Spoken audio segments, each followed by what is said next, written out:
जब ये खबर आई कि टेस्ला भारत में कंपनी खड़ी कर रही है तो काफी हलचल मची। खबर बड़ी जरूर है, लेकिन क्या इतनी बड़ी जितना लोगों ने इसे बना दिया है? करीब से देखते हैं। हाय, मैं हूँ वैशाली। पेश है इलेक्ट्रिक दुनिया के सारे नज़ारे दिखाता व्हाट्सएप। वेल, सारे तो नहीं। आज हम बात करेंगे इलेक्ट्रिक व्हीकल से जुड़ी एक बड़ी रिपोर्ट के बारे में। टेस्ला भारत आ रही है। So we don't have to look at Elon Musk and Tesla to be the champions of electric vehicle, you know. मुझे इसमें अजीब ये लगा कि अमेरिकी कार कंपनियां तो पहले भी आ चुकी हैं, तब तो इतना शोर नहीं उठा था। तो मैं सोचने लगी कि आखिर टेस्ला अलग क्यों है। मेरे ख्याल से ऐसा इसलिए है क्योंकि टेस्ला की गाड़ियां डेट्रॉइट जैसी गैस खाऊ पिकअप नहीं है। टेस्ला सिलिकॉन वैली है और भारत को सिलिकॉन वैली से प्यार है।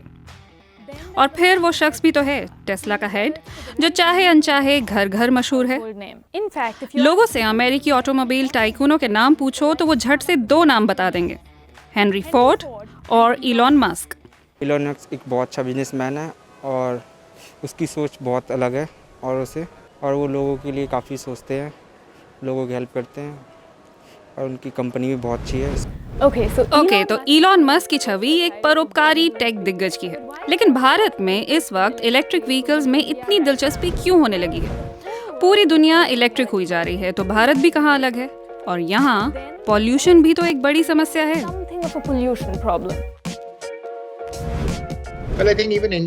भारत ने भी तो पेरिस संधि साइन की है। कार्बन फुटप्रिंट या कार्बन उत्सर्जन में कटौती को लेकर हम भी प्रतिबद्ध हैं और जीवाश्म ईंधन के इस्तेमाल में कमी लाना उसका ही एक तरीका है। कच्चा तेल निर्यात कराने वाले देशों में भारत तीसरे नंबर पर है और तेल की कीमतें आसमान छू रही हैं। इसीलिए सरकार ईवी क्षेत्र में इन्वेस्ट कर रही है। सस्ती ईवीज के लिए सब्सिडी भी मिलती है। हमें पता है टेस्ला की गाड़ियां सस्ती नहीं हैं। फिर भारत के ईवी मार्केट पर उनका कितना असर पड़ेगा? टेस्ला के भारत आने का बड़ा महत्व है। भारत सरकार का मेक इन इंडिया अभियान पर जोर है। वो चाहती है दुनिया भर की कंपनियां यहाँ निवेश करें और भारत को न सिर्फ घरेलू बल्कि विदेशी बाजारों के लिए भी बिजनेस हब बना ले।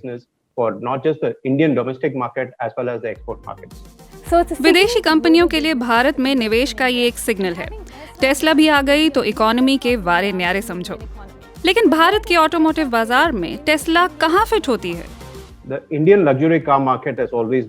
भारत का लग्जरी कार बाजार हमेशा से छोटा रहा है।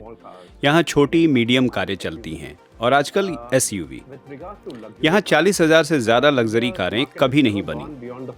2018 ही शायद उनका सबसे कामयाब साल रहा होगा। करीब 37,000 कारें निकली थीं उस साल। ये नंबर है भारत के कार बाजार का सिर्फ 2%। इसमें भी टेस्ला का हिस्सा बहुत छोटा होगा। ये देखते हुए आप समझ सकते हैं कि टेस्ला को इतने छोटे वॉल्यूम के साथ काम करना होगा। वे इतने छोटे से सेगमेंट में ऑपरेट करेंगे। ये भारत का बहुत ही छोटा सा सेगमेंट है, तो बात वॉल्यूम की नहीं है। टेस्ला के अलावा भारत के ईवी सेगमेंट में और भी बहुत कुछ चल रहा है।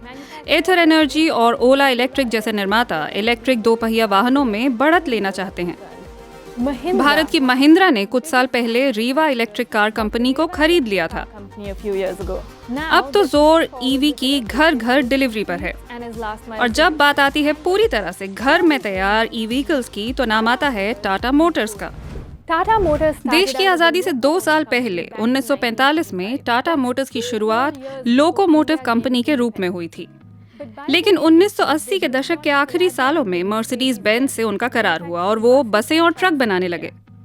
आखिरकार टाटा ने अपनी कार बनाना भी शुरू किया। 1980 के दशक के हर बच्चे को अपने पड़ोस में पहली बार आई टाटा सिएरा की याद होगी। मुझे भी है। एम्बेसडर और प्रीमियर पद्मिनी कारों के समंदर में टाटा की कारों का अलग ही जलवा था। मोबिल, सिएरा, एस्टेट और सुमो और वो टाटा सफारी, उसे कौन भूल सकता है। सड़क पर उतरते ही हवा से बात करने वाली धुआंधार सफारी। और 2020 में टाटा की नेक्सॉन भारत की सबसे चहेती ईवी बन गई। इसके एक सस्ते वर्जन की कीमत 15 लाख रुपए से भी कम है। उससे ये सरकारी सब्सिडी के दायरे में आती है। हम अभी तक 6,500 इलेक्ट्रिक व्हीकल बेच चुके होते। इसमें से 4,500 तो नेक्सॉन ईवी ही होती। जो रन रेट हमने हासिल किया है उसके आधार पर मैं कह सकता हूं कि हम 5 की डिजिट को छू लेंगे।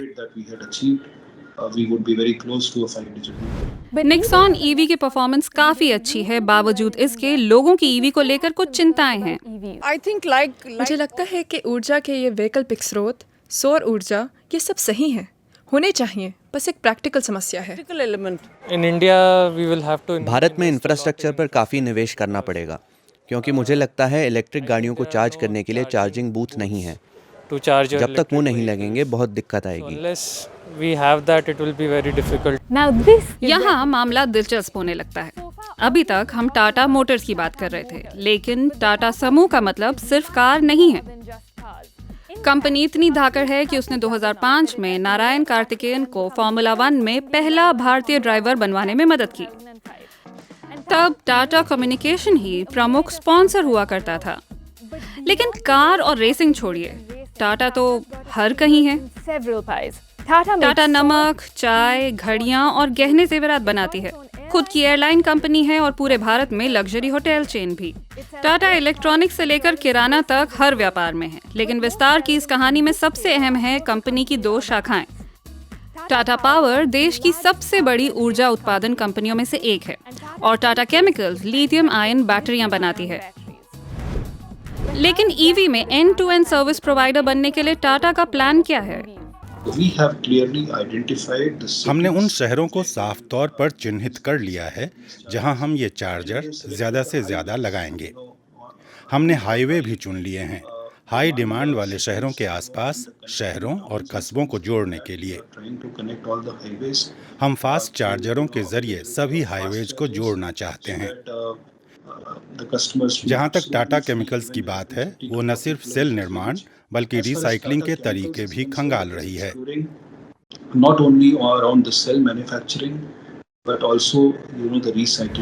मैं ये नहीं कह रही कि भारत को टेस्ला की जरूरत नहीं है, लेकिन सारी कड़ी मेहनत तो घरेलू कंपनियां कर रही हैं। तो लोग भले ही ईवी टेक्नोलॉजी को लेकर हिचकिचाते रहें, नीति निर्माता तो इलेक्ट्रिक भविष्य की ओर कदम बढ़ा चुके हैं। ओला जैसे खिलाड़ी भी हैं जिनकी चाहतें बड़ी हैं। वो 1 लाख चार्जरों का विशाल नेटवर्क तैयार कर रहा है। मारुति और टोयोटा भी पीछे नहीं रहेंगे। उनके पास भी ईवी की बड़ी योजनाएं हैं। 2024 तक हो सकता है कि वो बड़ी संख्या में अपनी इलेक्ट्रिक कारें उतार दें, हर साल 40 से 50 हजार की संख्या में। महिंद्रा के अपने प्लान हैं। टाटा मोटर्स इलेक्ट्रिफिकेशन के नए फेज में है। होंडा फिलहाल हाइब्रिड सॉल्यूशंस खोज रही है। किया और हुंडई की नजरें भी ईवी मार्केट पर गड़ी हैं। पहले ईवीज में आना एक जोखिम था, अब इसमें न रहना एक जोखिम है। इलेक्ट्रिक व्हीकल्स का चैंपियन बनने के लिए हमें इलॉन मस्क और टेस्ला का मुंह ताकने की ज़रूरत नहीं है। इंजीनियरिंग कॉलेजों में पढ़ने वाले स्टूडेंट्स और युवा बहुत ही टिकाऊ छोटे छोटे इलेक्ट्रिक व्हीकल्स बना रहे हैं। इसलिए आपको पहली टेस्ला कार कितनी भी सस्ती मिले, उस पर पैसे खर्च करने की ज़रूरत नहीं। मुझे तो यही लगता है कि सपोर्ट के नाते और कुछ फंडिंग के नाते लोकल घरेलू इलेक्ट्रिक गाड़ी लेने में कोई हर्ज नहीं। तो ये है पूरा मामला। टेस्ला का भारत आना जाहिर है बड़ी बात है, लेकिन यही सब कुछ नहीं है। भारतीय ब्रांड ही असल में देश के इलेक्ट्रिक भविष्य को आगे ले जा सकते हैं। कहते हैं ना, हर क्रांति घर से ही शुरू होती है। टेस्ला के भारत आने के बारे में आप क्या सोचते हैं? क्या ये वाकई बड़ी बात है, या भारत के ईवी बाजार को बदलने का काम टाटा और महिंद्रा जैसे ब्रांड करेंगे? कमेंट्स में हमें जरूर बताएं।